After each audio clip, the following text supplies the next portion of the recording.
Mereka tidak seharusnya masuk lebih dalam. Izinnya hanya untuk survei. Tidak boleh menggali, tidak boleh memindahkan, tidak boleh mengganggu. Namun ketika radar penetrasi tanah mengembalikan anomali ketiganya di koridor bawah tanah yang sama, ahli geofisika utama melepas headsetnya dan terdiam untuk waktu yang sangat lama. Apa yang diuraikan data di bawah salah satu bidang tanah yang paling diperebutkan di bumi seharusnya tidak ada. Tidak menurut logika arsitektur manapun, tidak menurut catatan sejarah manapun yang pernah diizinkan untuk dilihat siapapun. Ada suatu tempat di bumi ini di mana sains dan kedaulatan berbenturan begitu hebat sehingga bahkan tindakan melihat, sekadar melihat, memerlukan izin dari 4 pemerintah berbeda, 2 otoritas keagamaan, dan sebuah komite yang namanya tidak pernah didengar kebanyakan orang. Tempat itu terletak di sekitar 35 hektar dataran tinggi batu kapur di jantung kota Yerusalem. Dan untuk sebagian besar sejarah yang tercatat, apa yang ada di bawahnya, secara resmi, bukanlah urusan siapapun. Dottore Francesca Albano, tidak pergi mencari masalah. Dia sendiri akan mengatakan itu, dengan nada hati-hati dan terukur dari seseorang yang telah belajar bahwa frasa yang salah di ruangan yang salah dapat mengakhiri karir. Dia adalah seorang ahli geofisika dengan pengalaman lapangan 22 tahun di 4 benua. Dia telah memetakan garis patahan di Chili, menelusuri dasar sungai yang terkubur di Sahara, dan menghabiskan 3 musim membaca geologi bawah permukaan dari situs-situs yang oleh sebagian besar arkeolog dianggap terlalu sensitif secara politik untuk disentuh. Dia tidak suka melebih-lebihkan. Dia tidak membuat drama. Itulah sebabnya ekspresi di wajahnya ketika dia meninjau kembali data radar itu masih menjadi sesuatu yang dirujuk oleh rekannya, Dr. Yusuf Mansur, ketika dia mencoba menjelaskan mengapa cerita ini penting. Survei itu dipesan sebagai pekerjaan infrastruktur. Rutin, secara teknis. Sebuah penilaian geofisika yang terkait dengan kekhawatiran tentang stabilitas tanah di area yang lebih luas, dibingkai dalam bahasa kering tentang risiko teknik. Tidak ada yang mengumumkannya secara publik. Tidak ada yang mengeluarkan siaran pers. Tim, 4 peneliti, 2 kontraktor lokal, setumpuk izin yang membutuhkan waktu 18 bulan untuk diamankan, tiba sebelum fajar dan bekerja dalam keheningan fokus yang dituntut oleh kerja lapangan yang serius. Unit radar penetrasi tanah yang mereka bawa adalah sistem generasi terbaru yang mampu mendeteksi anomali pada kedalaman yang tidak akan terdeteksi 1 dekade lalu. Alat ini mengirimkan pulsa energi elektromagnetik ke dalam tanah dan mendengarkan apa yang kembali. Bahan yang berbeda memantulkan secara berbeda. Batuan dasar yang padat mengembalikan 1 tanda tangan. Ruang kosong mengembalikan tanda tangan lain. Air, sedimen, timbunan yang terganggu, masing-masing memiliki sidik jari akustiknya sendiri. Mesin tidak menafsirkan. Mesin hanya melaporkan. Apa yang dilakukan dengan laporan itu adalah masalah manusia. Pada lintasan pertama, ada anomali. Kantong ruang kosong pada kedalaman yang tidak sesuai dengan fitur arsitektur, sistem terowongan, atau rongga geologis alami yang diketahui dalam literatur survei yang ada. Tim menandainya, mencatat koordinatnya, dan melanjutkan. Pada lintasan kedua, menjalankan garis tegak lurus, anomali yang sama muncul kembali, lebih besar, dan sekarang menunjukkan perluasan horizontal yang membentang lebih jauh dari yang dapat dipecahkan sepenuhnya oleh peralatan. Pada lintasan ketiga, Albano mengkalibrasi ulang unit itu sendiri, curiga ada kesalahan instrumen. Itu bukan kesalahan instrumen. Apa yang dijelaskan oleh data itu adalah sebuah ruangan, atau sesuatu yang berbentuk seperti itu, berada pada kedalaman dan posisi yang tidak pernah ditunjukkan oleh cetak biru sejarah manapun, survei era Utsmaniyah manapun, catatan arsitektur era perang salib manapun, dan peta konstruksi Herodian manapun. Bukan salah diidentifikasi. Bukan salah diberi label. Hanya tidak ada dari setiap dokumen yang ada. Itu berarti satu dari 2 hal. Either ruangan itu dibangun oleh seseorang yang tidak meninggalkan catatan, or catatan itu telah dihilangkan. Tidak ada penjelasan yang nyaman. Keduanya layak untuk ditindaklanjuti. Sebagian besar dari apa yang kita pikir kita ketahui tentang apa yang ada di bawah Temple Mount ditulis oleh orang-orang yang tidak pernah turun ke sana sendiri. Perbedaan itu lebih penting daripada yang terlihat. Pada musim dingin tahun 1099, seorang ksatria Frank bernama Anselm dari Ribemont menulis surat ke rumah dari Yerusalem yang menjelaskan, antara lain, bait suci Solomon seperti yang ditemukan oleh tentara salib, diduduki, berlapis-lapis, kuno di luar kerangka acuannya.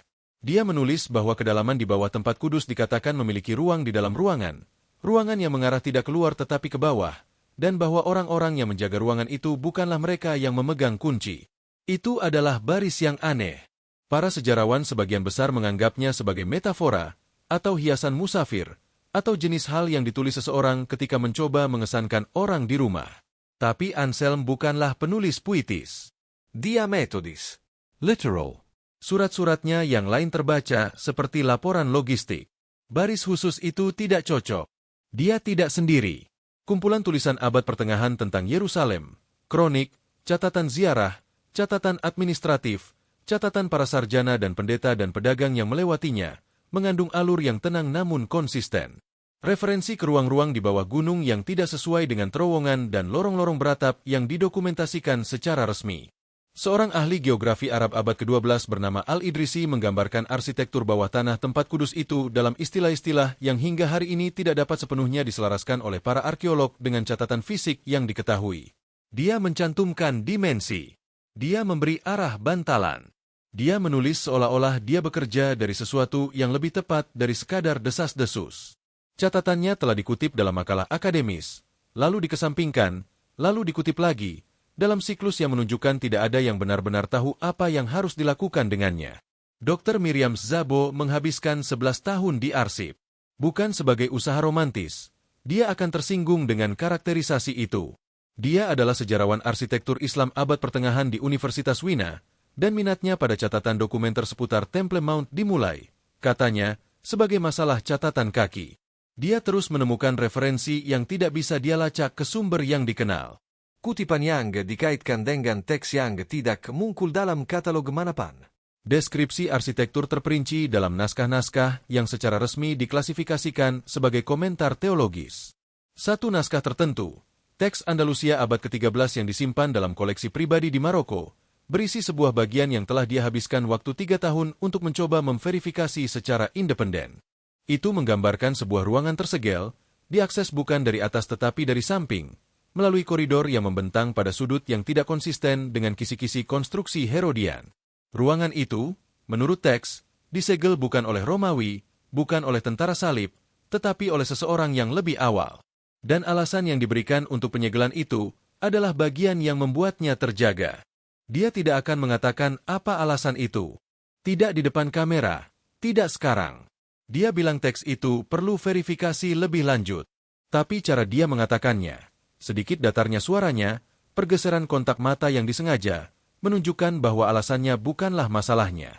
Masalahnya adalah apa yang diimplikasikannya tentang segala sesuatu yang dibangun di atasnya. Para skeptis di dalam komunitas akademis melawan, dan mereka melawan dengan keras.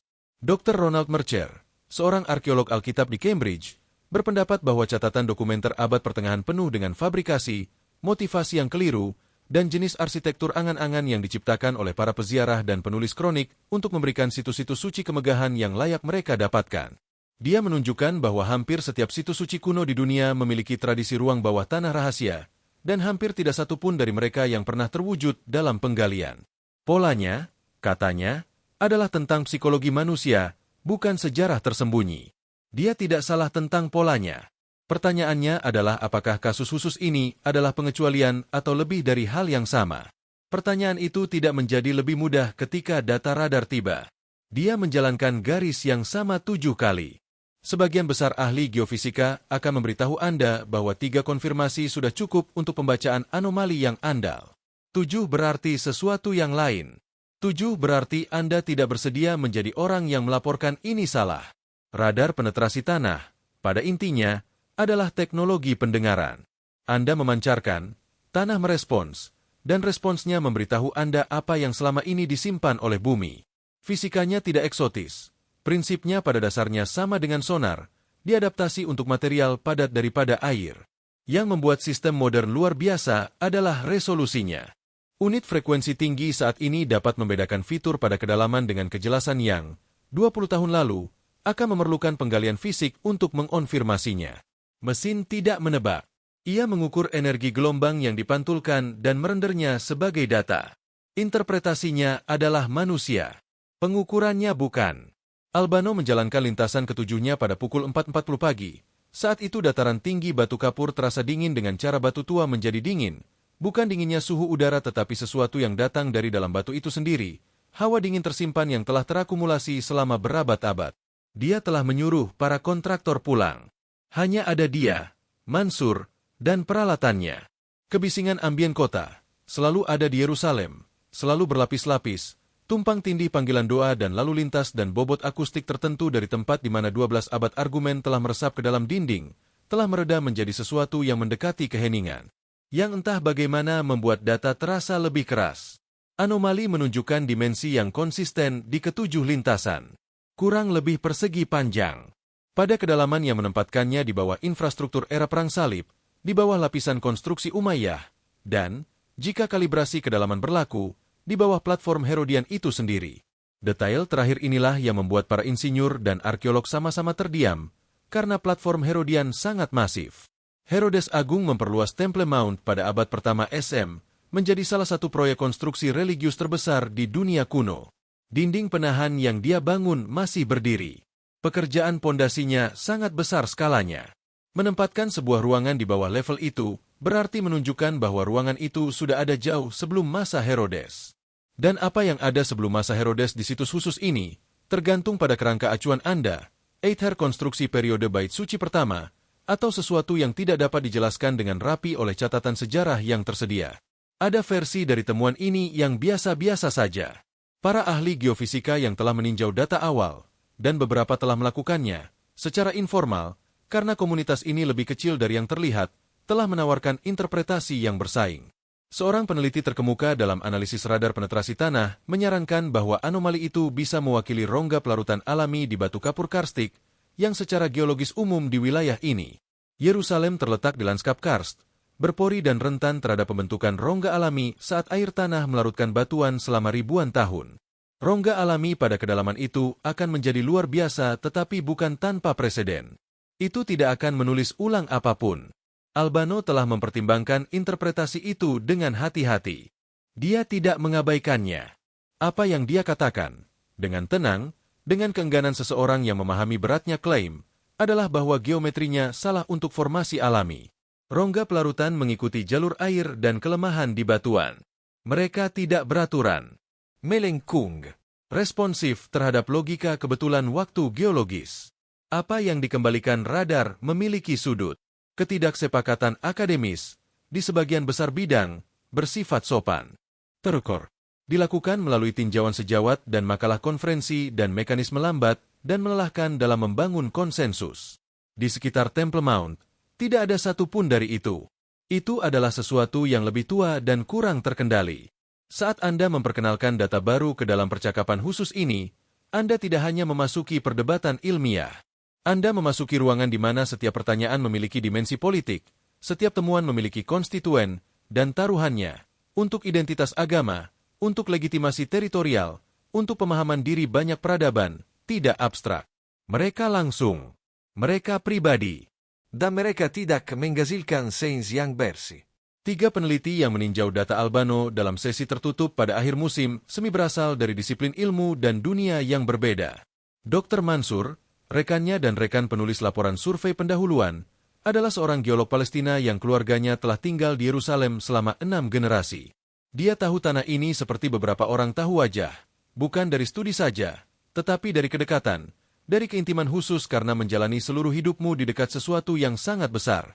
Dia membaca data dan terdiam dengan cara para ilmuwan terdiam ketika bukti belum dapat diinterpretasikan dan implikasinya terlalu besar untuk diucapkan dengan lantang. Peninjau kedua adalah Dr. Sarah Kleinhans, seorang spesialis teknik konstruksi timur dekat kuno dari Teknion di Haifa. Dia datang ke data sebagai seorang insinyur pertama. Perhatiannya adalah geometri, khususnya, apakah dimensi dan orientasi anomali konsisten dengan konstruksi manusia dari periode yang dapat diidentifikasi.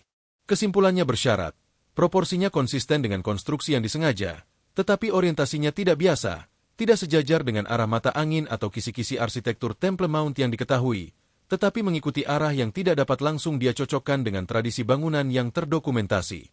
Dia menandainya sebagai signifikan. Dia menolak berspekulasi lebih dari itu. Dia juga, secara mencolok, menolak untuk mencantumkan namanya pada rilis publik apapun dari temuan itu sampai verifikasi independen selesai. Alasannya untuk itu, katanya, adalah profesional. Cara dia mengatakannya menunjukkan bahwa itu juga bersifat pribadi. Peninjau ketiga adalah Dr. Mercer, skeptis Cambridge yang diperkenalkan sebelumnya dalam bab-bab catatan dokumenter. Dia meninjau data yang sama dan sampai pada tempat yang fundamental berbeda. Posisinya bukanlah bahwa anomali itu tidak ada. Dia menerima pengukurannya. Argumennya bersifat interpretatif, bahwa lompatan dari pengembalian radar anomali ke ruang bawah tanah yang signifikansi historis adalah lompatan yang belum didukung oleh data, dan bahwa sejarah arkeologi di wilayah ini dipenuhi dengan klaim-klaim yang melampaui bukti dan menyebabkan kerusakan serius dalam prosesnya. Dia langsung tentang taruhannya. Situs ini, katanya, memiliki gravitasi yang mendistorsi penilaian. Orang-orang yang sangat pintar telah tiba di sini dengan data bagus dan kesimpulan buruk. Saya lebih suka menjadi orang yang memperlambat. Itu bukan posisi yang tidak jujur. Itu, dalam banyak hal, adalah posisi yang benar. Masalahnya, ketegangan produktif di pusat cerita ini adalah bahwa memperlambat juga memiliki biaya. Karena izin yang memungkinkan survei ini dilakukan tidak mungkin diperbarui. Jendela politik di mana pengukuran ini diambil sudah menutup. Apapun yang ada di bawah Temple Mount, jika memang ada, tidak akan menunggu tanpa batas waktu bagi komunitas akademis untuk mencapai konsensus. Ia sudah menunggu untuk waktu yang sangat lama. Batu menyimpan memori secara berbeda dari kertas. Kertas terbakar, kertas membusuk, kertas direvisi, ditekan, hilang dalam tata geraha politik kekaisaran. Tapi batuan mencatat waktu dalam strukturnya, dalam lapisan kompresi, retakan tegangan, tanda tangan mikroskopis tentang bagaimana ia dipotong dan oleh alat apa dan dalam kondisi apa. Anda tidak dapat merevisi batu. Anda hanya bisa belajar membacanya lebih baik. Batu kapur di bawah Temple Mount adalah kapur zaman Turonian. Diendapkan kira-kira 90 juta tahun yang lalu ketika seluruh wilayah ini adalah laut tropis yang dangkal. Selama waktu geologis, dasar laut mengeras, terangkat, retak, dan diukir oleh air dan angin menjadi lanskap yang akhirnya didatangi manusia dan memutuskan sebagai suci. Batuan dasar alami masih terlihat di beberapa tempat, terekspos di permukaan gunung, hadir di lapisan fondasi struktur yang berdiri, dapat diakses di sistem terowongan terdokumentasi yang membentang di bawah ujung selatan kompleks. Ahli geologi yang telah mempelajari batuan yang terekspos menggambarkannya sebagai padat, konsisten, dan sangat tahan lama. Itu adalah batu yang bagus untuk membangun. Yang mungkin sebagian menjadi alasan mengapa semua orang terus membangun di sini. Apa yang diperkenalkan oleh analisis geologis dari data radar Albano adalah masalah garis waktu. Kedalaman anomali menempatkannya di stratum yang, berdasarkan akumulasi lapisan konstruksi dan timbunan di atasnya, menunjukkan tanggal gangguan asli, yang berarti titik paling awal di mana aktivitas manusia bisa menciptakan atau memodifikasi fitur tersebut, yang mendahului periode bait suci pertama dengan marin yang tidak sesuai dengan kronologi yang diterima. Ini bukan perbedaan kecil. Ini bukan masalah menyesuaikan tanggal beberapa dekade. Marginnya, jika kalibrasi kedalaman benar, cukup signifikan untuk menimbulkan pertanyaan, apakah apa yang ada di level itu milik fase aktivitas manusia terorganisir di situs ini yang tidak memiliki nama dalam literatur arkeologi saat ini. Klaim itu memerlukan kualifikasi segera. Kalibrasi kedalaman dalam survei radar penetrasi tanah tidaklah sempurna. Itu tergantung pada asumsi tentang komposisi tanah dan batuan antara permukaan dan target, dan asumsi itu dapat menimbulkan kesalahan. Albano mengakui ini. Dia telah transparan tentang marin kesalahan dalam catatan metodologi yang dipublikasikannya. Di bawah pembacaan paling konservatif dari marin itu, anomali bisa lebih mudah dari perkiraan pusat. Di bawah pembacaan paling konservatif, itu mungkin termasuk dalam periode Herodian dan tidak mewakili apapun yang lebih tidak biasa daripada modifikasi fondasi yang tidak terpetakan. Dia membiarkan kemungkinan itu terbuka. Dia juga membiarkan ujung lain dari marin itu terbuka. Apa yang terus dia kembalikan, yang dia sebutkan tidak dalam sesi tinjauan formal tetapi dalam percakapan setelahnya, sambil minum kopi yang sudah dingin, dalam kelelahan tertentu dari seseorang yang telah membawa sepotong informasi sulit terlalu lama, adalah sebuah detail yang tidak muncul dalam data radar sama sekali. Itu berasal dari sampel batuan yang diambil dari penggalian terowongan selatan pada 1990-an, sampel yang masih disimpan di otoritas barang antik Israel dan belum pernah menjadi subjek publikasi yang ditinjau sejawat. Dia secara informal memeriksakannya ke rekan ahli geokimia. Perlakuan permukaan pada beberapa batu itu, tanda mikroskopis yang ditinggalkan oleh proses pemotongan, tidak konsisten dengan teknologi alat dari periode manapun yang ditetapkan oleh garis waktu konstruksi resmi untuk situs ini. Tidak konsisten dengan cara yang membuat garis waktu salah tentang segalanya. Tidak konsisten dengan cara yang menunjukkan sesuatu terjadi di sini sebelum cerita yang kita ceritakan tentang apa yang terjadi di sini. Apa sesuatu itu? Batuan itu belum ditanyai pertanyaan yang tepat untuk menjelaskannya. Tapi ia ingat. Ia selalu ingat.